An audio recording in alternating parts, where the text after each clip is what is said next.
Surja Sad, Mekase, 88 vargje. Bismillahirrahmanirrahim.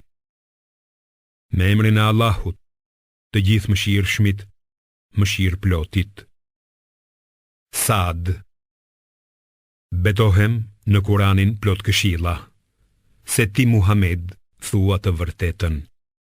Por jo besimtarët janë mendje mëdhenj dhe kundërshtues.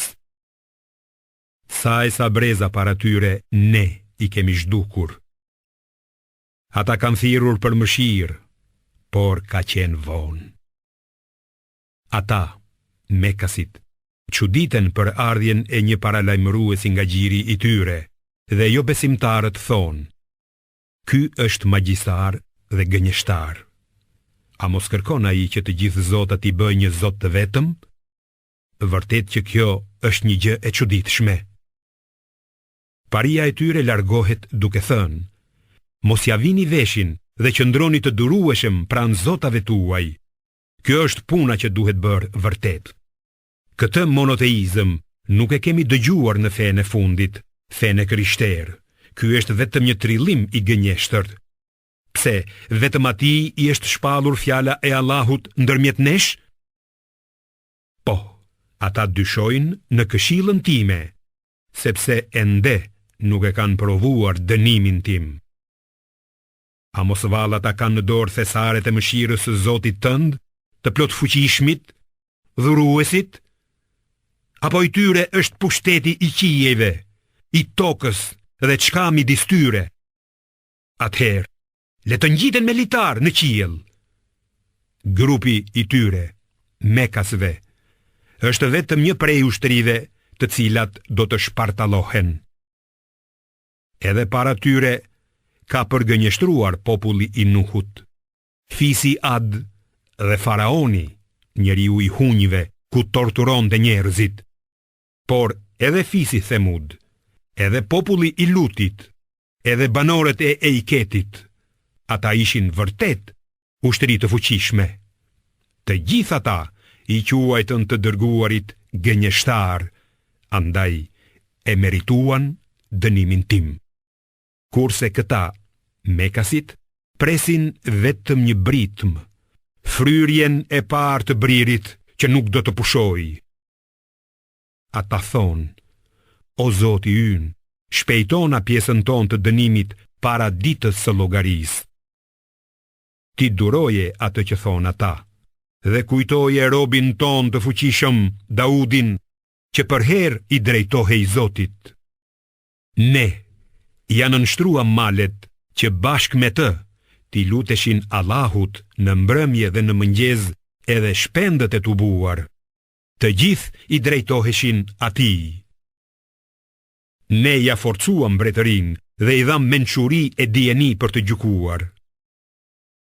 A i ke dëgjuar historinë e dy kundërshtarëve që hipën mbi murin e faltores së tij? Kur hynte Daudi, ai u friksua prej tyre. Ata thanë: mos u frikso. Ne jemi dy kundërshtarë, një nga të cilët i ka bërë pa drejtësi tjetrit. Prandaj, gjyko me drejtësi dhe mos u shmang prej së vërtetës, por na udhëzo në rrugë të drejtë. Njëri prej tyre tha: ky është vëllai im. Ai ka 99 dele, kurse unë kam vetëm një dele. Andaj më tha: ma jep mua atë, dhe më mundi me fjalë. Daudi tha: vërtet ai të ka bërë pa drejtësi që të ka kërkuar delen tënde të vetme për ta bashkuar me delet e veta. Shumë bashkëpronar i bëjnë pa drejtësi njëri tjetrit, përveç atyre që besojnë dhe bëjnë punë të mira, por ata janë pak. Daudi e kuptoi se në të vërtet ne e kishim vënë në provë atë, prandaj kërkoi falje nga Zoti i vet. Ra në gjunjë dhe u përul, duke u penduar. Pastaj, ne ja falem këtë, e ai te ne do të jetë i afërt dhe do të ketë strehim të mirë në jetën tjetër. O Daud, Ne të kemi bërë më këmbës në tokë. Prandaj gjykon ndërmjet njerëzve me drejtësi, dhe mos shko pas dëshirave dhe tekave, se ato të largojnë nga rruga e Allahut. Me të vërtet për ata që largohen nga rruga e Allahut, ka dënim të ashpër, nga që e kanë harruar ditën e llogarisë. Ne nuk e kemi krijuar kot, qiellin, tokën dhe çfarë ndodhet midis tyre. Kjo është hamendja e jo besimtarve, prandaj mjerë jo besimtarët kur të hidhen në zjarr. Ati trajtojmë një lloj, ata që besojnë e bëjnë vepra të mira dhe turbulluesit në tokë? Ati trajtojmë një lloj, njerëzit e devotshëm dhe njerëzit e mbrapsht?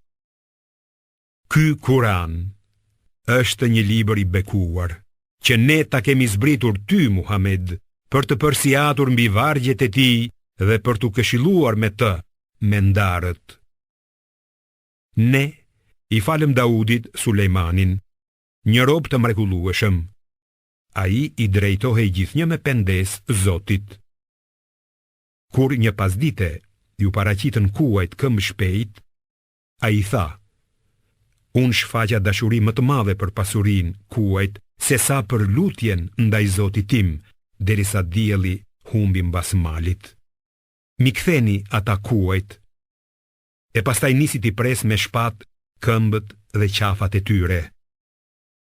Ne e vum në provë Sulejmanin dhe vendosëm në fronin e tij një trup, por ai ju drejtua Zotit dhe tha: O Zoti im, më fal, dhe më dhuro një pushtet që të mos e ketë askush pas meje.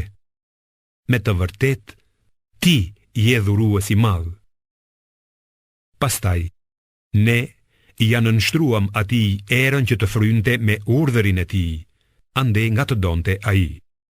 Gjithashtu, ja nënshtruam edhe djajt, ndërmjet të cilëve kishte ndërtues dhe zhytës në ujë, si dhe të tjerë të lidhur në pranga. Ne i tham: Kjo është dhurata jon për ty. Prandaj, jep lirisht ose mos jep gjë prej saj, sepse nuk do të kesh kur far llogarie për këtë. Me të vërtet, ai te ne do të ketë vend të afërt dhe strehim të mirë në jetën tjetër. Kujtoje robin ton Ejubin kur ju lut Zotit të vet.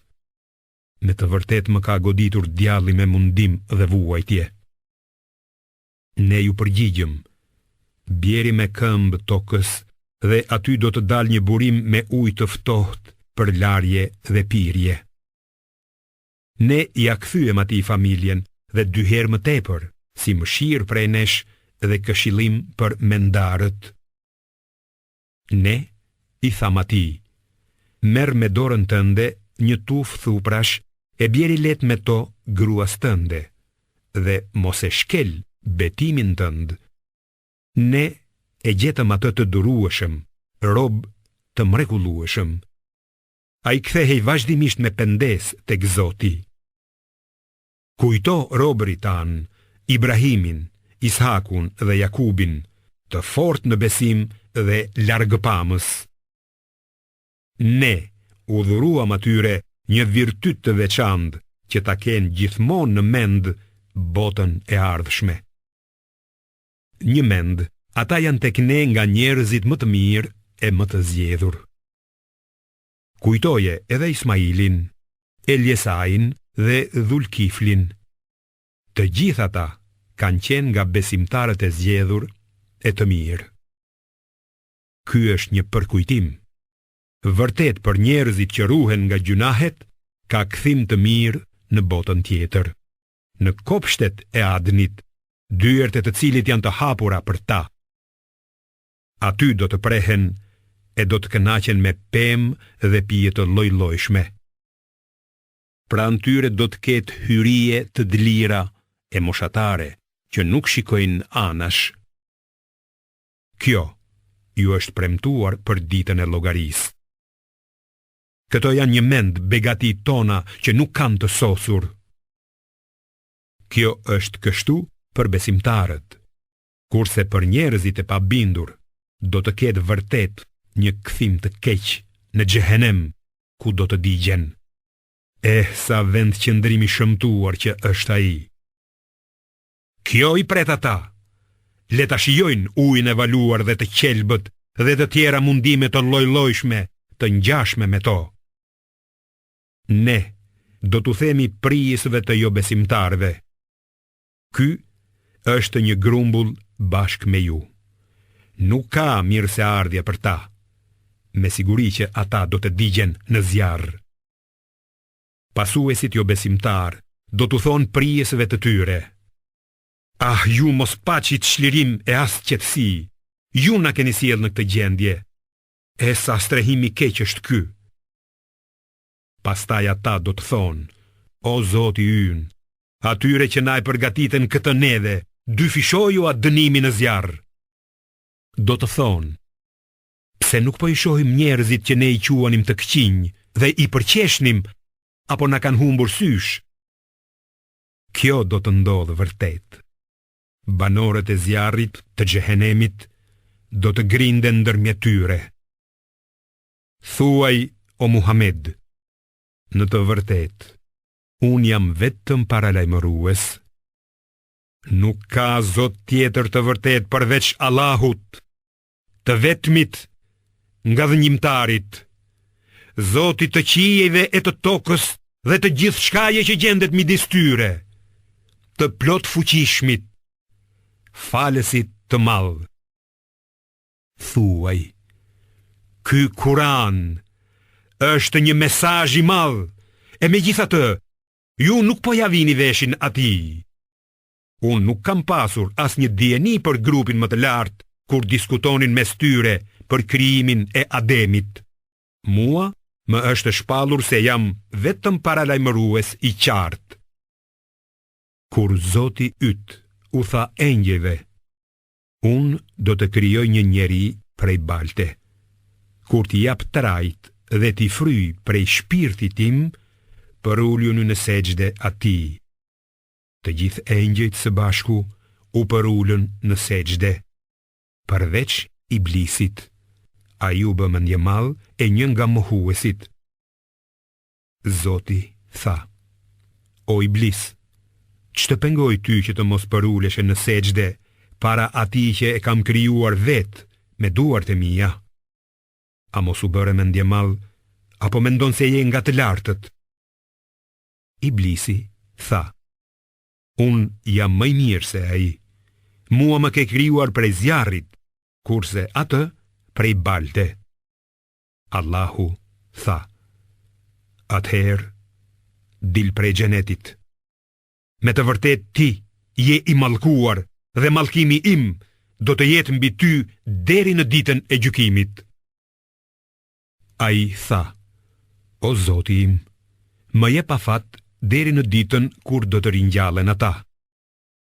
Zoti tha: në të vërtet, ty do të jepet afat deri në një ditë të caktuar, kur i fryhet surit për herë të parë. Ai tha: betohem në madhërinë tënde se unë do t'i mashtroj ata të gjithë, përveç robërve të tu të sinqert. Zoti tha: e vërteta është, dhe unë them vetëm të vërtetën, se do ta mbush Xhehenemin me ty dhe me të gjithë ata që të pasojnë ty.